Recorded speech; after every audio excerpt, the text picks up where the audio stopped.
सद्बुद्धि, सन्मार्ग और कार्य का संकल्प देना, अडिग रहे विश्वास तुम पर, ऐसा अंतः कर देना, मेरे हृदय में आने में तुम्हें कोई संकोच न हो।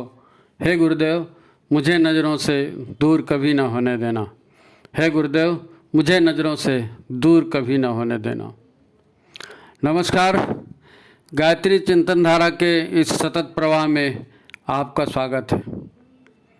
मित्रों, मनुष्य के विकास का आधार साधना को माना गया है।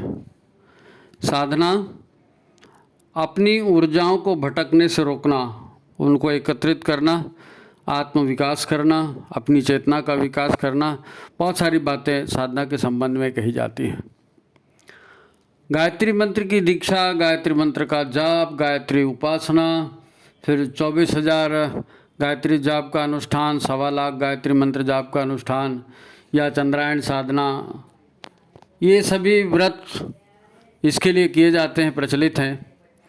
इन सभी के बारे में, इनके महिमा के बारे में गायत्री महाविज्ञान में विस्तार से वर्णन है। हम में से अधिकांश लोग किसी न किसी तरह के अनुष्ठान करते ही रहते हैं। प्रायः यही कहा जाता है कि अनुष्ठान काल में आंतरिक शुद्धता, विचारों की शुद्धता, विचारों की पवित्रता और पूर्ण समर्पण भाव बना रहे तो अच्छा परिणाम आता है। तो हम जो कुछ भी करें वह संकल्प पूर्वक और एक अनुशासन में करें। अब इसमें कई अनुशासन के रूप हैं।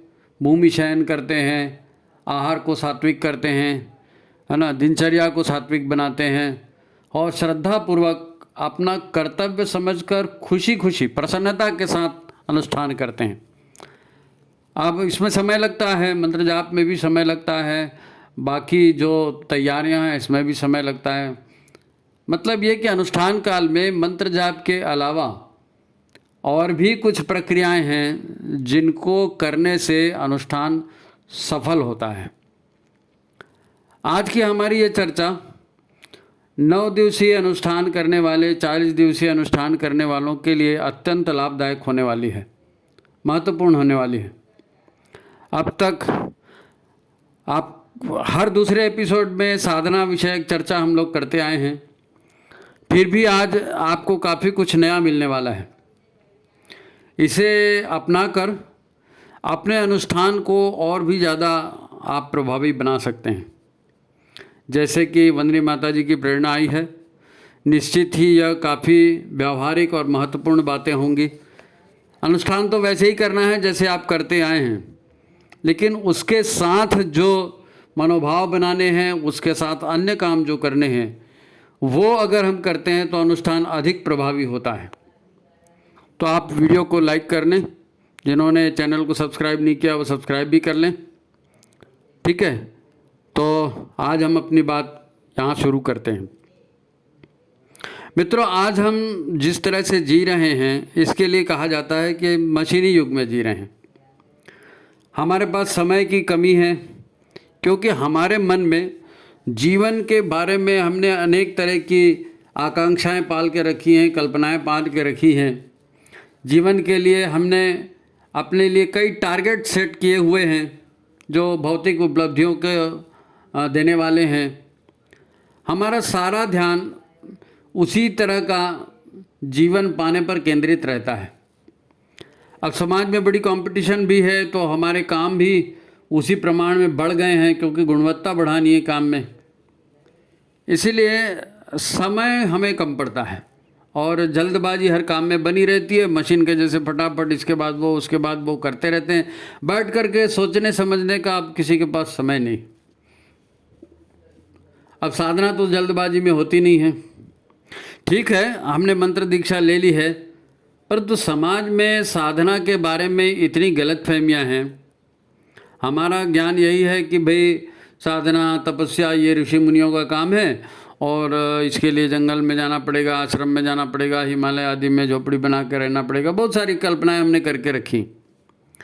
साधना क्या है, साधु किसे कहते हैं, साधना वास्तव में कैसे की जाती है, उसमें मंत्र का, माला का क्या उपयोग होता है, हमें कुछ भी नहीं मालूम। हमने दीक्षा ले ली, 24,000 और 1.25 लाख जाप के अनुष्ठान के बारे में जाना, है ना, वो भी ये कि भाई गायत्री मंत्र कितनी माला करनी है, रोज़ कितनी माला करनी है, कौन से आसन पर बैठना है, साधना के दौरान क्या खाना पीना है, ये बातें हम पता करते हैं। हमारा साथ सारा ध्यान इसी बात पर रहता है कि आज माला कितनी हो गई, कितनी बची है, और अनुष्ठान पूरा होने में अब कितने दिन बचे हैं, और कुछ इसी तरह की बातें हैं। ऐसा लगता है कि भाई ये 9 दिन का है तो 9 दिन कब पूरे होंगे, 40 दिन का है तो 40 दिन कब पूरे होंगे, और मन में कुछ इसी तरह के विचार चलते रहते हैं, है ना। जैसे स्कूल का बच्चा स्कूल में जाता है पढ़ाई के लिए, लेकिन पढ़ते हुए तो वो छुट्टी का इंतज़ार करते रहता है कि कब 4:30 बजेगा कब घंटी लगेगी, कब बस्ता पकड़ के भागेंगे, है ना। हमारे 9 दिन या 40 दिन पूरे हो जाने पर भी हमको ऐसे ही खुशी होती है जैसे बच्चे को स्कूल में छुट्टी मिलने पर होती है। तो ये सब एक बचपना जैसा है, ये साधना ऐसे नहीं होती है, ये बच्चों के खेल जैसा हो गया, है नहीं, जिसमें वो बच्चे लोग खेलते हैं ना, गले में एक रस्सी लटका लेंगे, एक डब्बे का ढक्कन लगा लेंगे, दूसरे की छाती पे लगाएंगे, बोलेंगे नहीं नहीं नहीं तुमको बुखार आ रहा है, तुम सो जाओ। ये ऐसे डॉक्टर खेलते हैं, ये उसी तरह का ये काम हो जाता है। मैं मंत्र जाप की अवहेलना नहीं कर रहा हूँ, मंत्र जाप की महिमा को कम नहीं कर रहा हूँ, लेकिन सवाल ये है कि उसके जाप का, उसका अनुशासन वो तो पालन होना चाहिए ना। देखो अब बात को ध्यान से सुनो, ये जो शीर्षक रखा गया है ना कि सिर्फ मंत्र जाप ही नहीं, गायत्री अनुष्ठान, इसको आप एक अंतिम चेतावनी की तरह लें इसको, है नहीं, क्योंकि आप अखंड ज्योति की शताब्दी मना रहे हैं, और ये अखंड ज्योत वही अखंड ज्योत है जिसके प्रकाश में गुरुदेव ने धरती को स्वर्ग बनाने के लिए, और उससे भी बल्कि कठिन काम की मनुष्य को देवता बनाने के लिए, मनुष्य में देवत्व के उदय के लिए अपने आप को 24 वर्षों तक कठोर रीति से तपाया, कठोर रीति से अपने आप की साधना की। आपको क्या लगता है गुरुदेव ने अब अपना लक्ष्य बदल दिया है? गुरुदेव ने अपना लक्ष्य नहीं बदला। तो ऐसी कोई गलतफहमी आप मत पाल लेना, और अगर पाली है तो भूल जाओ कि भाई हम माला जाप कर लेंगे और वो माला जाप उतने मात्र से काम हो जाएगा। हमको लगता है हमने गुरु बना लिया, हम रोज़ माला जाप करते हैं, रोज़ यज्ञ करते हैं, तो अब हम तर गए, बस हमारा तो जीवन धन्य हो गया, सौभाग्य मिल गया, महाकाल गुरु बन गए, अब हम तर गए, अब कुछ करने की ज़रूरत नहीं, अब जो भी करेंगे गुरु जी करेंगे, हैं। हमारे हर साल 2 लघु अनुष्ठान हो जाते हैं, गुरुदेव ने जो कहा वो हम कर ही रहे हैं, तो स्वर्ग में हमारी सीट पक्की, अब तो सतयुग में हम जाएंगे। तो ये बच्चों वाली बात है, बच्चों वाली बात, धोखे में हो आप। उन्होंने गायत्री और यज्ञ दिया हमें तो इसलिए नहीं कि रोज़ आप यज्ञ करेंगे और गायत्री माता हंस पर बैठ कर आएगी और फिर आपका हाथ पकड़ के स्वर्ग ले जाएगी कि चलो आप बहुत बड़े तपस्वी हो, आप तो हमारे लोक में चलो। ऐसा नहीं होता है, ऐसा होगा भी नहीं, है ना। आप रुक जाइए और गुरु की बातों को ध्यान दीजिए, गौर कीजिए। क्या मनुष्य को देवता बनाना, मनुष्य को महामानव और क्रांतिकारी बनाना उनका लक्ष्य नहीं था?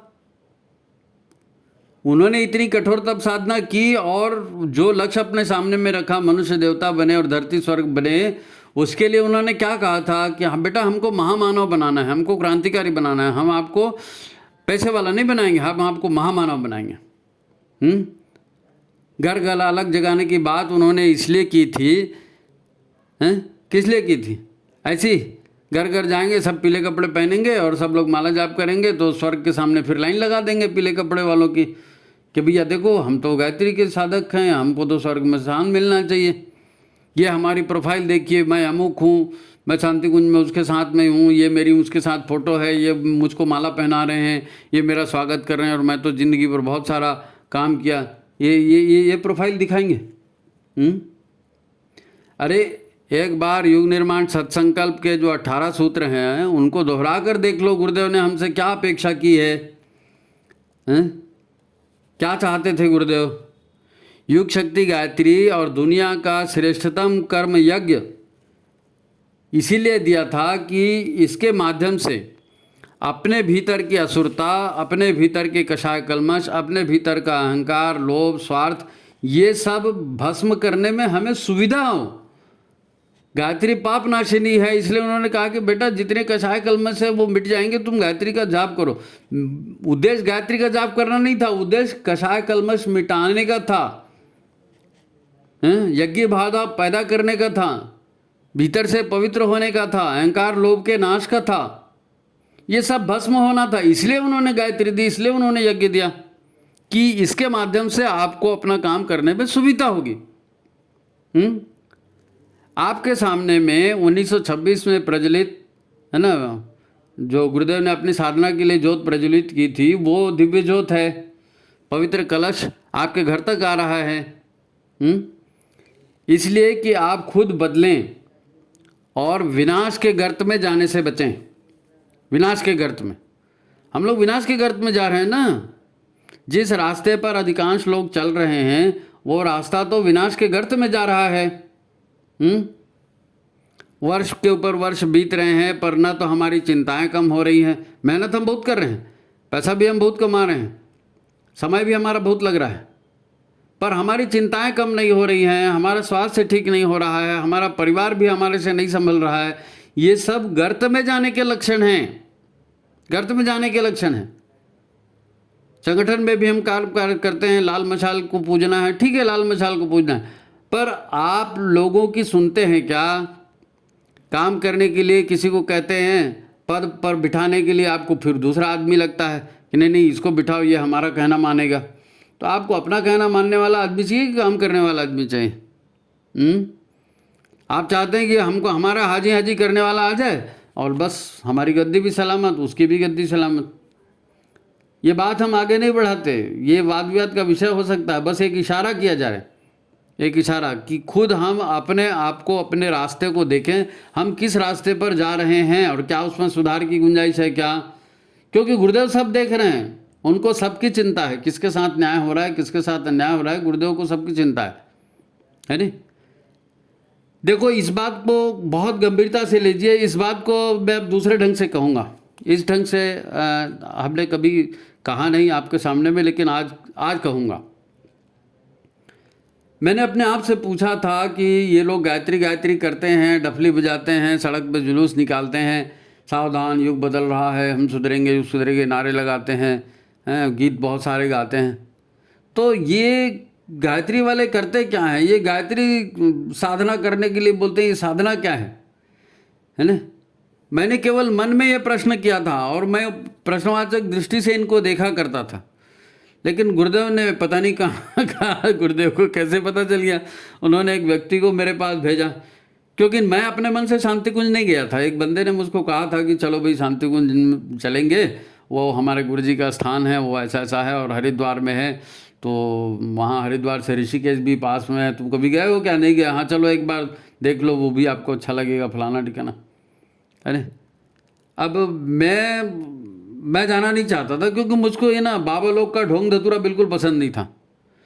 पर एक बात और थी कि मैं हिंदू हूँ, इस बात का मुझे अभिमान है और गर्व है, और ये बात मन में थी कि हिंदू होने के नाते हिंदू धर्म को, हमारी उपासना साधना पद्धति को हमको समझना चाहिए। और फिर हरिद्वार घूमने का एक प्रलोभन था तो मैं चला गया। फिर वहाँ जाते ही, शांति कुंज पहुँचते ही मुझ पर असर होने लगा, जैसे कोई मेरे कानों में कुछ कह रहा हो कि तुम जानते हो तुम कौन हो।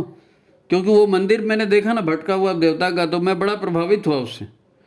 बार बार मेरे दिमाग में आता, तुम जानते हो तुम कौन हो। ठीक है, तुम्हारा एक शरीर है, उसका रंग रूप है, तुम्हारे शरीर का नाम है, तुम्हारा एक परिवार है, तुम्हारी अपनी जात है ना, ये बहुत सारी बातें तुम्हारी पहचान की हैं, पर तुम क्या हो? तुम एक व्यक्ति हो। अब व्यक्ति मतलब आदमी नहीं होता, व्यक्ति मतलब एक ऐसा जो तुम्हारे भीतर से बाहर व्यक्त हो रहा है, जो इस शरीर में रहते हैं और शरीर से बाहर व्यक्त होता है, अपनी उपस्थिति का आभास कराता है। इसीलिए तो व्यक्ति कहते हैं ना, व्यक्ति इसीलिए कि शरीर के कामों से, विचारों से वो अंदर की जो चेतना है वो व्यक्त हो रही है, इसलिए उसको व्यक्ति कहते हैं। तो जो दिख रहा है, जो व्यक्त हो रहा है, तुम वो व्यक्ति हो। तुम्हारा शरीर दिख रहा है, तुम्हारे मन से तुम्हारे जिस तरह के विचार आते हैं, जिस तरह के काम होते हैं, वो तुम्हारे शरीर से व्यक्त होते हैं। पर तुम कौन हो? तुम कौन हो? तुम व्यक्त हो रहे हो ठीक है, पर तुम कौन हो? अच्छा छोड़ो छोड़ो, तुम यहाँ शांति कुंज में क्यों आए? तुम यहाँ शांति कुंज में क्यों आए? मैंने अपने आप से प्रश्न कर रहा हूँ। मैं शांति कुंज में आने के बाद, वहाँ की व्यवस्थाओं को देखने के बाद अपने आप से प्रश्न कर रहा हूँ कि तुम यहाँ शांति कुंज में क्यों आए? घूमने तो कहीं और भी जा सकते थे। हरिद्वार के आगे केदारनाथ है, बद्रीनाथ है, वहाँ क्यों नहीं गए घूमने? वो तो और बढ़िया अच्छी जगह थी। अच्छा, यहाँ कोई खास बात है? कोई खास बात दिखती है? एक छोटा सा मंदिर है, एक यज्ञशाला है, एक भोजनालय है, और सुबह शाम आरती चालीसा होता है। तो ये तो कोई खास बात नहीं है जिसको देखने के लिए सैकड़ों रुपए खर्चा करके और इतने दूर आना पड़े। फिर अंदर से आवाज़ आती है, जैसे गुरुदेव बोल रहे होंगे कि देखो तुम एक अच्छे आदमी हो और तुम अपने मन से नहीं आए हो, और तुम ये प्रश्न सोच रहे हो, बेटा तुम अपने मन से नहीं, मैंने तुमको बुलाया है इसलिए तुम आए हो। तुम धर्म जानना चाहते थे ना, तुमको साधना समझना था ना, इसलिए तुमको शांति कुंज बुलवाया उसके माध्यम से। इसलिए कोई विशेष आकर्षण नहीं होने पर भी तुम यहाँ आ गए। न तो शरीर को साधना पसंद आती है, न मन को साधना पसंद आती है। शरीर और मन तो साधना से दूर भागते हैं, तो तुमको भी दूर भागना चाहिए, लेकिन तुम दूर भागते, मैंने तुमको बुला के लाया, आप है ना। तो तुम क्या हो, मैं क्या हूँ, ये समझना पड़ेगा। देखो मैं शरीर नहीं हूँ, मैं एक विचार हूँ। गुरुदेव ने, वहाँ का गुरुदेव का सद्वाक्य पढ़ा था मैंने कि मैं व्यक्ति नहीं, मैं विचार हूँ। अब वो ये दिमाग में आ रहा है कि मैं शरीर नहीं हूँ, मैं एक विचार हूँ। और तुम जो भी तुम्हारा नाम है, मैं नहीं जानता तुम्हारा क्या नाम है, पर तुम भी एक व्यक्ति नहीं हो, तुम भी एक विचार हो। और तुम्हारे शरीर से, तुम्हारे कर्मों से वो विचार प्रकट हो रहे हैं, तो तुम भी एक विचार हो। तुमने कभी कहा नहीं, पर तुम यही चाहते हो ना कि तुम्हारा शरीर ठीक रहे, तुम्हारा परिवार ठीक रहे और तुम्हारा देश ठीक रहे। तुम तो देशभक्त व्यक्ति हो, देश को भी अच्छा चाहते हो। तुम कुछ करना भी चाहते थे देश के लिए, क्या करें समझ में नहीं आ रहा था, तो आ गए यहाँ पे। बहुत से लोग भावावेश में यहाँ आते हैं, पर दिक्कत यही है कि वे अपने मन और अपनी शरीर की गुलामी को छोड़ नहीं पाते। शरीर और मन की गुलामी को छोड़ नहीं पाते। मैंने गुलामी शब्द का उपयोग न करके कि भाई तुम गुलाम हो, मैं ऐसा नहीं कह रहा हूँ, है ना, वो नकारात्मक बात हो जाएगी। मैंने तुमसे क्या कहा, गुरुदेव कह रहे हैं, मैंने तुमसे कहा कि तुम्हारे सामने में सकारात्मक चीज़ रखी जाए। मैंने एक प्रार्थना रखी, वो प्रार्थना बड़ी महत्वपूर्ण प्रार्थना थी। यज्ञ रूप प्रभो हमारे भाव उज्ज्वल कीजिए। हमने ये नहीं कहा कि तुम गंदे आदमी हो और तुम अपनी गलती सुधारो और फलाना ठिकाना नहीं। हमने तो आपको ये प्रार्थना दी कि हे यज्ञ रूप प्रभु, आप हमारे भावों को अच्छा बना दीजिए। भाव अच्छे होंगे, विचार अच्छे होंगे, चिंतन अच्छा होगा, कर्म भी अच्छे होंगे, परिणाम भी अच्छा होगा, है नहीं। तो उन्होंने सिर्फ इतना कहा था कि यज्ञ का पुण्य तब तक तुमको नहीं मिलेगा बेटा जब तक तुम देव दक्षिणा नहीं चढ़ाओगे। हर यज्ञ में जाओ, आहुतियाँ दो, उसके साथ पूर्णाहुति में अपनी एक बुराई चढ़ाओ, एक बुराई छोड़ते जाओ, वही देव दक्षिणा है। देवता बनने के लिए वो दक्षिणा देनी पड़ती है। जब तक तुम दक्षिणा नहीं दोगे, तुम्हारे भीतर की बुराइयाँ जाएगी नहीं, तुम देवता कैसे बनोगे? सीधा सा फार्मूला था, उस समय हमको समझ में नहीं आया। तो तुम्हारे शरीर और तुम्हारे मन को ये सब बातें फालतू लगती हैं। तुमने लोगों से कहा कि भाई एक एक बुराई छोड़ो, पर खुद तो नहीं छोड़ी ना, खुद तो नहीं छोड़ी। यज्ञ तो 50 बार किए, कितनी बुराइयाँ छोड़ी किसी ने? वो बात मेरी समझ में आते जा रही थी। फिर मैंने देखा गुरुदेव बात तो ठीक कहते, पर हमसे ये होता क्यों नहीं, हमसे ये होता क्यों नहीं? बहुत कठिन बात नहीं कह रहे हैं गुरुदेव, तो छोटी छोटी बात कह रहे हैं, लेकिन हमसे वो भी बातें नहीं बनती। क्यों नहीं बनती? हमने एक पुराना ढर्रा बना कर रखा है और वो ढर्रा हमसे छूट नहीं रहा है, वो स्वभाव बन गया हमारा। फिर मैंने देखा कि शरीर की अपनी मांग है। अब ये मेरा विश्लेषण चल रहा है कि शरीर की अपनी मांग है, तो वो मांग तो पूरी होनी चाहिए, क्योंकि काम शरीर से होता है। अब मन में आती है बात, मन कहता है, मन तो शरीर से काम करवाता है ना, मन शरीर से काम करवाता है। तो मन जब शरीर के फायदे का काम करता है तो मन अपनी भी 4 बातें मनवा लेता उसके साथ में, है नहीं। पर जब मैं ये कहता हूँ कि मेरे गुरु ने ये करने को कहा है और मुझको ये काम करना चाहिए, तो अब ये मैं आदेश अपने मन को दे रहा हूँ ना। अब मन को वो काम अच्छे नहीं लगते, तो मन एकदम मना तो नहीं करता, क्योंकि मैं कह रहा हूँ कि भाई मेरे को गुरु के आदेश पर पालन करना है, तो मन एकदम डायरेक्टली ना नहीं कहता, लेकिन वो हल्का फुल्का काम चलाऊ काम कर देता है, ताकि दिखाते बन जाए कि हाँ भैया हम साधक हैं और हमने साधना करी और ये हमारे कपड़े और ये हमारी माला और हमारे इतने अनुष्ठान हो गए। तो दिन पे दिन बीतते जाते हैं, अनुष्ठानों की संख्या बढ़ते जाती है, दिखाने को हो रहा है काम, मन कर रहा है ना, ऊपरी दिखावा कर रहा है, ऊपरी दिखावा कर रहा है, बात भीतर तो जा ही नहीं रही। जब भी शांति कुंज में जाता था या मंच से कभी भाषण देना होता था, तो मेरे भीतर वाला जो है ना मुझको कहता था कि तुम धोखेबाज हो, तुम धोखेबाज हो, जो तुम कह रहे हो वो खुद तो नहीं कर रहे हो, कितना कर रहे हो, 10 बातें लोगों को बताते हो तो तुम मुश्किल से 2-3 बातें करते हो। मैं भी खूब अखंड ज्योति पढ़ता था, मैंने भी खूब अखंड ज्योति पढ़ी, बहुत सारे अनुष्ठान किए, 24,000 के किए, 1.25 लाख के किए, और करते करते इतने वर्ष बीत गए। लेकिन ढोल में पोल क्या हो रही है वो मैं जानता हूँ ना, बाहर का आदमी कौन जानता है। लेकिन लोग इतने वर्ष हो गए, बाल बाल पक गए, तो लोग ने हमको वरिष्ठ कार्यकर्ता बोलना शुरू कर दिया, समर्पित कार्यकर्ता, वरिष्ठ कार्यकर्ता, फलाना फलाना जी। मैंने कहा नहीं भैया, मैं ये तो नहीं कहा कि मैं धोखेबाज हूँ, पर ये जरूर ग्लानि होती थी जब कोई कहता था कि गुरुदेव के वरिष्ठ और समर्पित कार्यकर्ता, तो ऐसा लगता था कि कहीं कुछ गड़बड़ हो रहा है नहीं। अच्छा, इधर दुनिया भी, हम दुनिया में रहते हैं तो समाचार भी देखते हैं ना, तो दुनिया के सारे सिस्टम तेज़ी से बदल रहे थे, युग निर्माण की परिस्थितियां तेज़ी से बदल रही थी, मैं देख रहा था, और पत्रकार होने के नाते दुनिया के समाचारों पर मेरी तीव्र दृष्टि रहती थी। कहाँ किस देश में आर्थिक क्षेत्र में क्या हो रहा है, सामरिक क्षेत्र में क्या हो रहा है, राजनीतिक क्षेत्र में क्या हो रहा है, शैक्षणिक क्षेत्र में क्या हो रहा है, सबके ऊपर नज़र रहती थी, क्योंकि शौक था ना, पत्रकार थे। वैश्विक स्तर पर जानबूझकर लोगों को सत्य से किस प्रकार दूर किया जाता है, सत्य से किस प्रकार भटकाया जाता है, भ्रम के जाल में फंसाया जाता है, ये सब मैं राजनीति में देख रहा था, अर्थशास्त्र में, समाजशास्त्र, सब में, ये सब में भटकावे की बात दिख रही थी हैं। लगातार भ्रामक बातें जो हैं समाज में फैलाई जा रही थी, हम देख रहे हैं।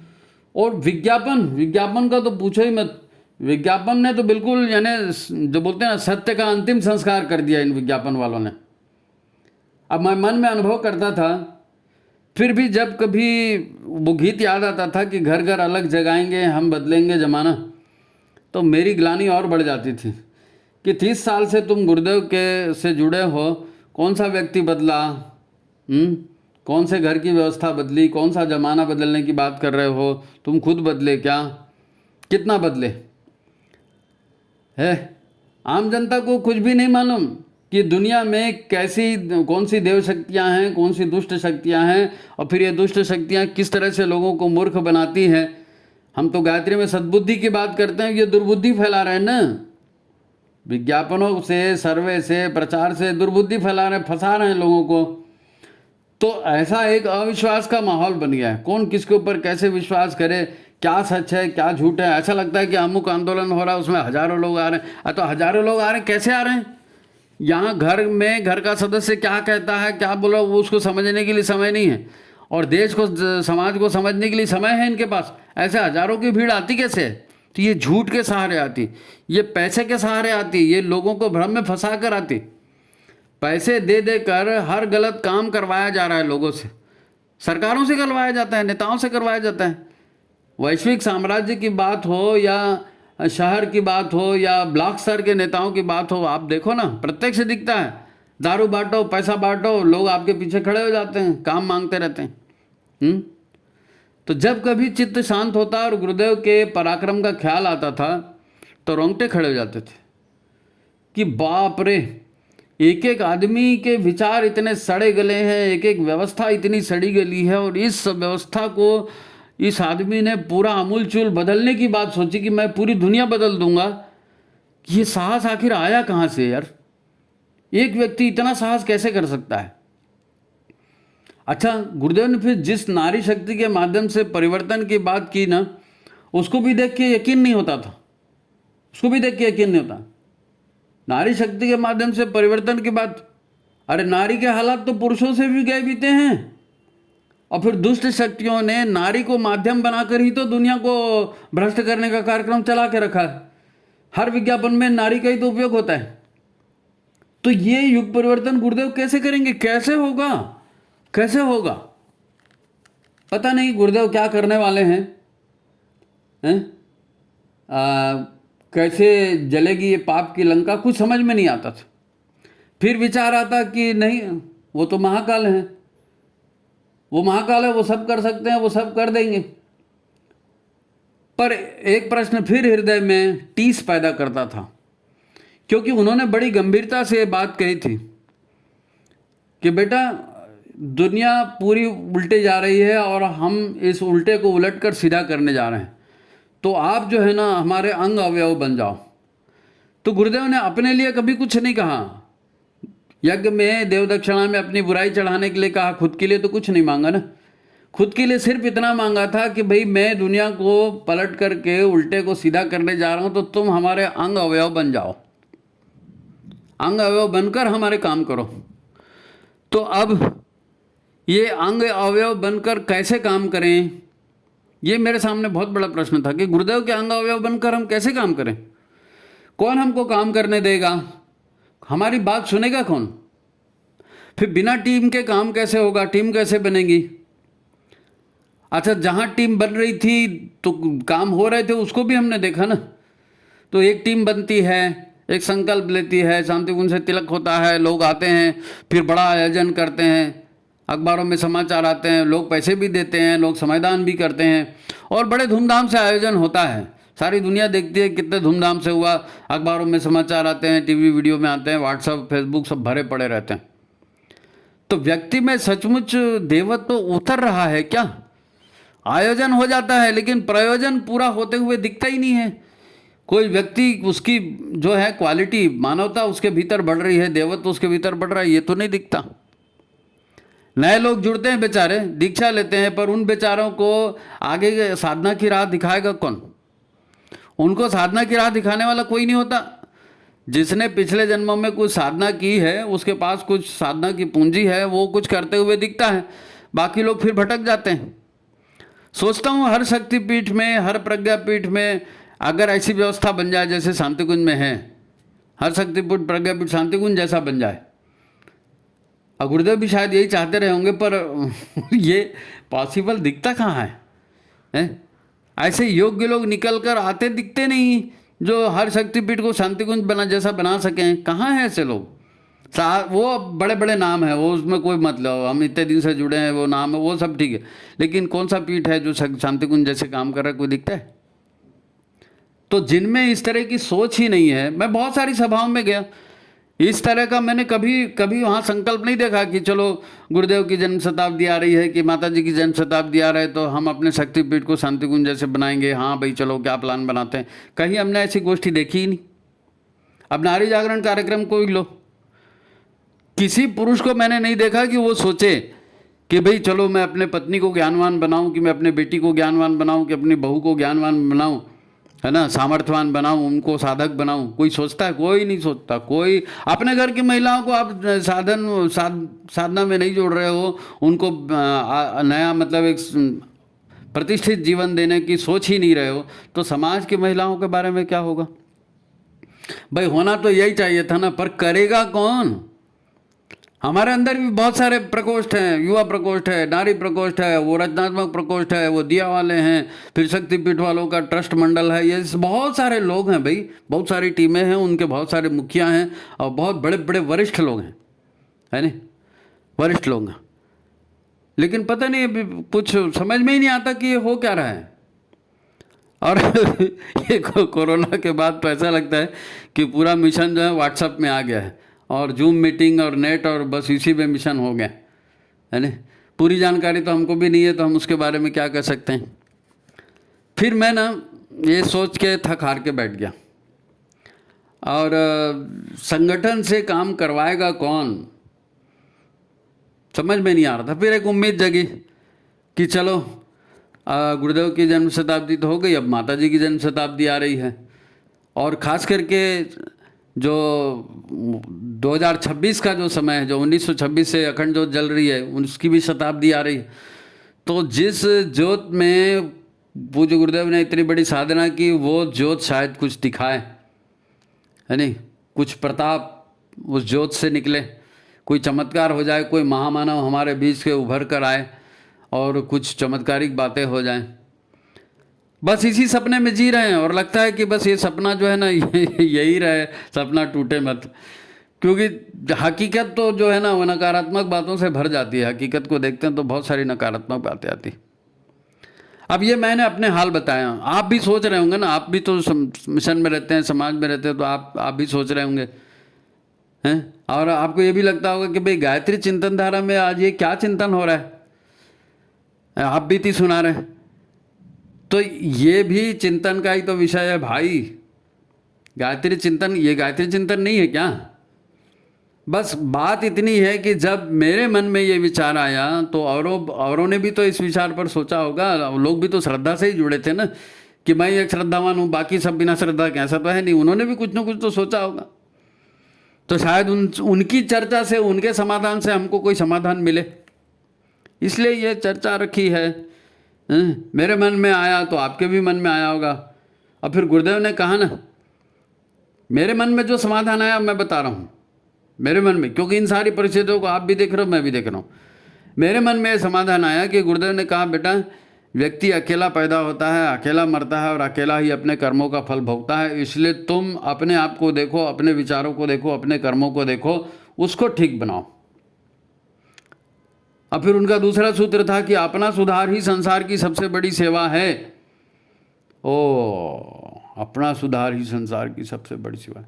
फिर दिमाग में बात आए कि यार योग निर्माण का काम है, महाकाल का काम है, तो ये बड़ी सत्ता का काम, वो अपना काम देखेंगे। हमारे लिए तो यही बताया ना कि 18 सूत्र का योग निर्माण सत्संकल्प है, आत्म सुधार की प्रक्रिया है, इतना ही कर लो बेटा, इतना ही बहुत है नहीं।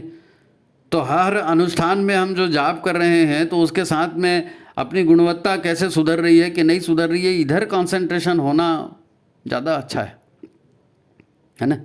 हर अनुष्ठान में संकल्प पूर्वक, है ना, अपने चिंतन और अपने आचरण को सुधारने का कोई फार्मूला बनाएं, कोई प्रोग्राम बनाएं, है ना भाई। मैं तो यही सोचता हूँ कि युग निर्माण करना, युग परिवर्तन करना, ये गुरुदेव का काम है, ये महाकाल का काम है। मेरे को उसमें अपना दिमाग दही नहीं बनाना है।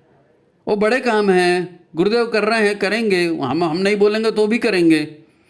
हमारे जिम्मे ये काम बताया है ना, तो हम जो भी जाप कर रहे हैं, जो भी अनुष्ठान कर रहे हैं, तो हम उसमें देखें कि अनुष्ठान पूर्ति के बाद वो युग निर्माण सत्संकल्प के 18 सूत्र में से कितने सूत्र आए हमारी व्यवहार में, है नहीं।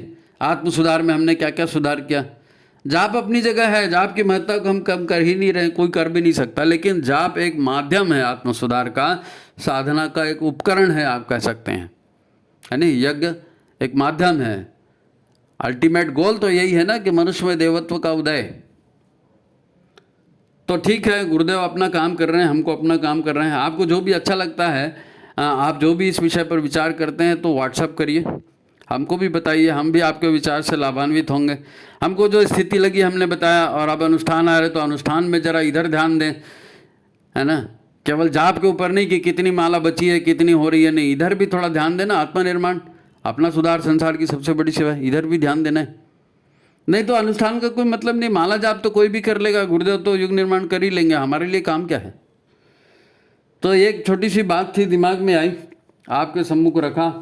तो आप भी अपने विचार व्हाट्सएप कीजिए। व्हाट्सएप के आप माध्यम से क्या होता है कि आप लोग जब विचार भेजते हैं अपने, तो प्रति उत्तर हम दे सकते हैं।